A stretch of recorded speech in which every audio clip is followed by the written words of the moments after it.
Mario Brothers.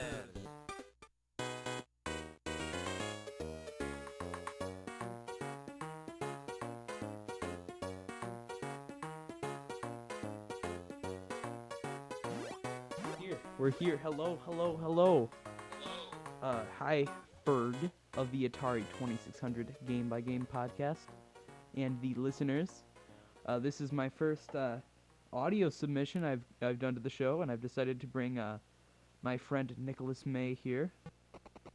Yeah, I'm the person he just mentioned. Yeah, that's basically his role in my life. I just mention him occasionally, and And then I acknowledge the fact that you mentioned me. and so you all know how I feel about Atari. Let's ask Nick how he feels about Atari. What do you think of Atari? I don't like it at all. He does not like Atari, which means he is a sinner, and we should not allow him in our presence. But yet here we are. Yeah. The game of the day is Mario Brothers, and I am very, very excited. I love this game. It's actually probably my favorite classic arcade game. I don't.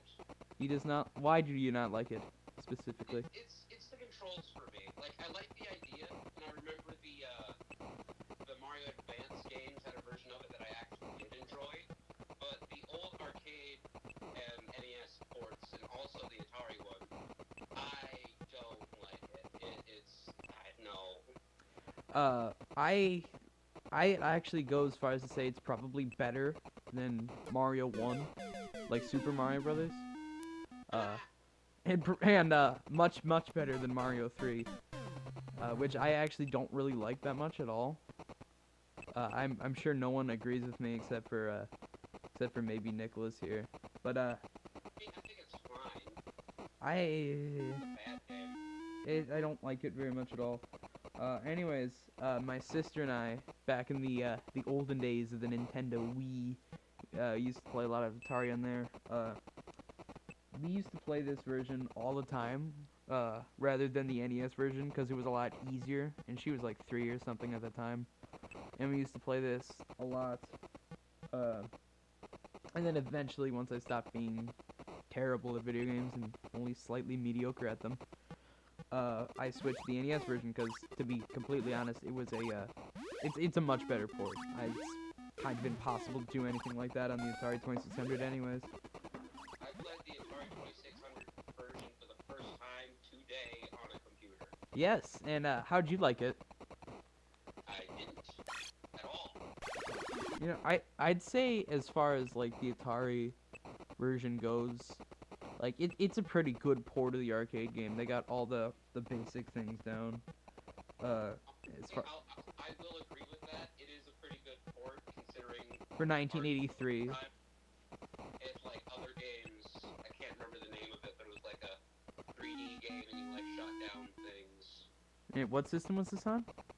on arcade. It was a 3D like shooter. It was polygonal. This is probably way after Mario Brothers then. I mean, there was an Atari version. Atari 2600. Wait, Yes. what game are you even talking about? I don't know. I'll look it up later. Anyways, back to the main topic. Yes, back to the main topics. I do think even by like Atari 2600 standards, the graphics kind of suck on this game. Like they're really kind of bad. Like According to Atari standards, or just standards in general. yeah, I don't think this was a GCC game, was it? You obviously have no idea what that is, but everyone else listening does. So it's another inside joke we have over you. Game Koi Color. No, General Computer Corporation. I was Game joking. Koi Color is close though. It's got color. It's got koi. Wait, is it like koi as in like I'm acting coy, or is it koi as in koi pond, Yes. but with a C? Yes. Okay. There's only one enemy. One of the main problems I have with this is there's only one enemy that appears on each row. For the most part, I think the slip ice can travel down with another like shell creeper or something on the same line, but like if a shell creeper comes to the edge and then there's another shell creeper on that same platform below it, it'll just turn backwards. And that kind of means that you can't knock them off the platform. Oh yeah, when you jump, you can't like send them flying in an arc. So you can't like line up combo shots where you can just run across like 2 or 3 of them at a time and get like. And I remember having a lot of problems with the fireball because due to the jumping. Yeah, Really everything moves kind of slow yeah. in this game. But you know, like, what can you do? And that fireball being so fast kind of makes up for it. You can complain about it like 30 years later to Atari. That'll really show. Yeah, that Atari that's like 17 different Ataris later. But I think another really impressive thing about this is that it has everything from the arcade game. Like you see in a lot of Atari ports, like you know, like Miss Pac-Man didn't have the intermissions. Donkey Kong only had 2 stages. Zaxxon was a completely different game. This has all the different elements. Like, Pac-Man lacks goodness. hey, Pac-Man was a great game. Shut up. I love Pac-Man. But anyways, the graphics, like, oh, like we talked about that already. But it has like all the different enemies. It has the ice, the slip ice, shell creepers, sidesteppers, fighter flies. Graphics. Yeah, pow block. It has everything except for like that one missy, bouncy fireball. Like in the arcade game, there was the one that went straight, and then there was one that kind of bounced from platform to platform. That one's not there. But Graphics too. yeah, it doesn't have those really. Just keep talking about the graphics all day. It's just yeah. But you know, it actually does compare. You know, it compares pretty favorably. For a 1983 port, it was very, very well done. You know, like, did you actually know that this came out? Unless I'm mistaken, I think this came out after the NES port in Japan. I think so. Yeah, because the NES port came out in the Famicom in '83, and this came out, I think, in later '83. This one came out in 1983, but this one came out in 1983. Yeah. And the 7800 version came out in 1988. And it was the same as the one from '83. I remember when I was like 6 or so, oh, maybe a little older, maybe like 7, my mom was off from work, and I think it was summer, and we had spent all day playing outside doing something, and we'd taken a shower at like 5:30, and like we were in our pajamas and everything, and my mom took us to Dairy Queen, and like it was really pleasant, and I got like this Oreo Blizzard or something, and then I went home and played Atari Mario Brothers for like a while. That's basically like my strongest memory with the game, just thinking about that, and it was just so My first peaceful. memory with the game was playing it about like a few hours ago and not like. Yeah. I actually don't have this game at the time of recording this. With the way my setup is set up right now, I'm actually recording pole position 2 footage in the background. But by the time this gets up to the podcast on March 10th, Mario Day, I should have the game. I'm getting it either later today or tomorrow. The game store has it on hold. $15 for an Atari game. Like, seriously? And for Mario. For that's actually probably why, to be honest. Because it's Mario. Yeah. But yeah. Okay, I'm playing Gran Turismo 2, by the way. Yeah, he's playing Gran Stupid. I've actually been. You really showed him. You got me. I'm playing Pole Position 2, which I'd rather play 20 times out of 20. I'm not even really playing Pole Position 2. Anyways, you know, this game is like really expensive for Atari standards. I don't like to pay more than $5 for an Atari game, and so far, aside from Mario Brothers, I've only cheated once for Tunnel Runner. Did you start it in second gear? Pole Position 2? Or Tunnel Runner doesn't have You views. said you cheated. Did you start in second gear? No, I cheated in my little rule I made for myself with the only spending $5 on an Atari game. Oh. Yeah, I've been saving up through it. But I'm very happy to have this. It's actually my first version of the game that I will be getting. You don't have the NES version? No, I don't have the NES version. My dad does. How much do you want for it? For real, I will actually buy it from you. I will actually buy it from your dad. It's Well, not my game to sell. I'll ask your dad how much does he want for it, because I'm dead serious. Not giving away his I'm... baby. Well, he doesn't have to give it away. I'll pay him. I'll pay him handsomely. Please. I freaking love this game, dude. Why don't you just go to the game store that you just got the Atari version from? I just spent $15 on one version of this game. I don't want to go in there like... Why didn't you get the NES one? Because we're doing this... I would have gotten the... Actually, I would not have gotten the NES one. I would have gotten the Atari 7800 one if we weren't for doing this podcast. Oh my god, why? It's virtually the same as the NES one, but it's on a much better system. And this is why I should totally be on there with you so the two of us can bicker while everybody else just sits there and does nothing. Yeah, they just sit there and do nothing. But anyways, yeah, this is the first version of the game I'll be getting if you don't count the Mario Advance one. So, yeah, I love Mario Brothers. I'm really, really happy to have it, or have it by the time this is out.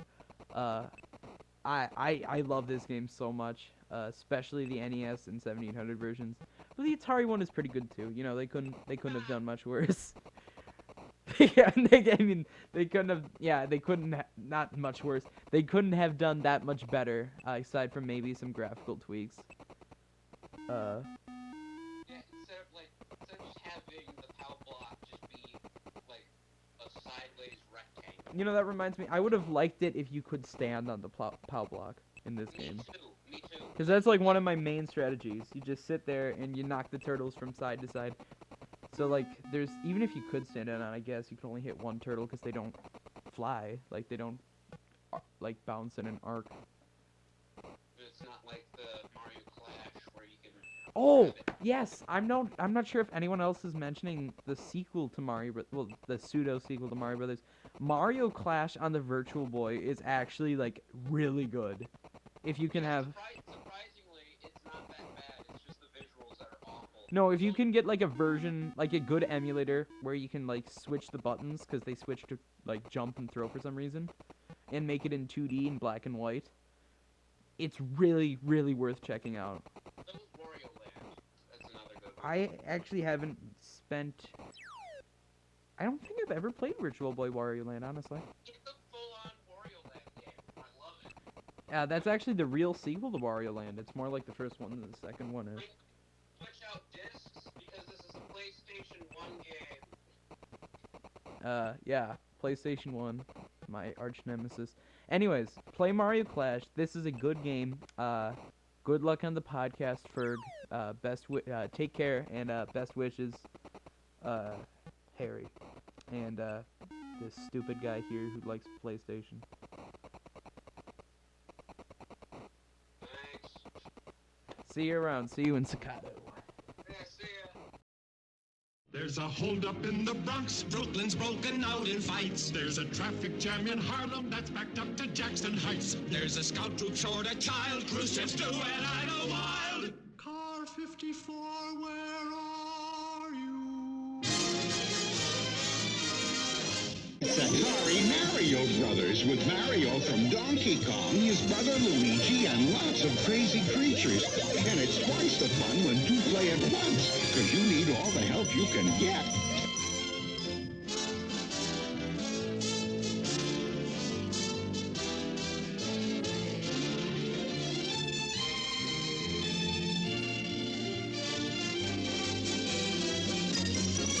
Something's coming up the plumbing. Poor Luigi's in a bind. Giant turtles out to get him. Creepy crabs are right behind. Fighter flies, jeepers, yikes. They're all coming out the pipes. Mario, where are you?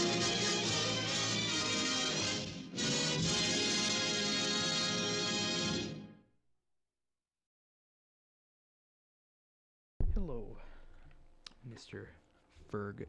It's me again with a little bit of an addendum. I don't want to make this too long. The bass part of this feedback is already long enough to make Soul Blazer blush.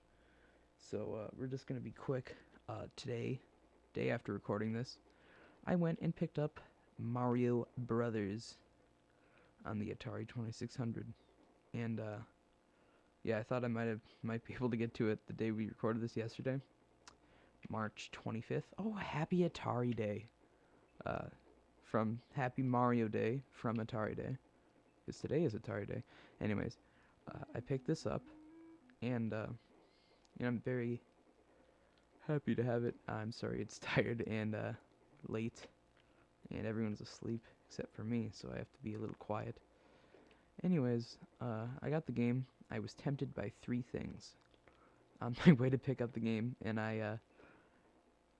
it successfully lured me in one of the times. The first thing was Mario Brothers for the 7800, and you know me, I love my 7800.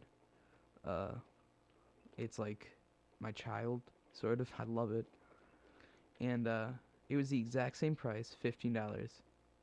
And ooh, yeah, if it weren't for the podcast, I would have gotten that. But this is actually a pretty good version too.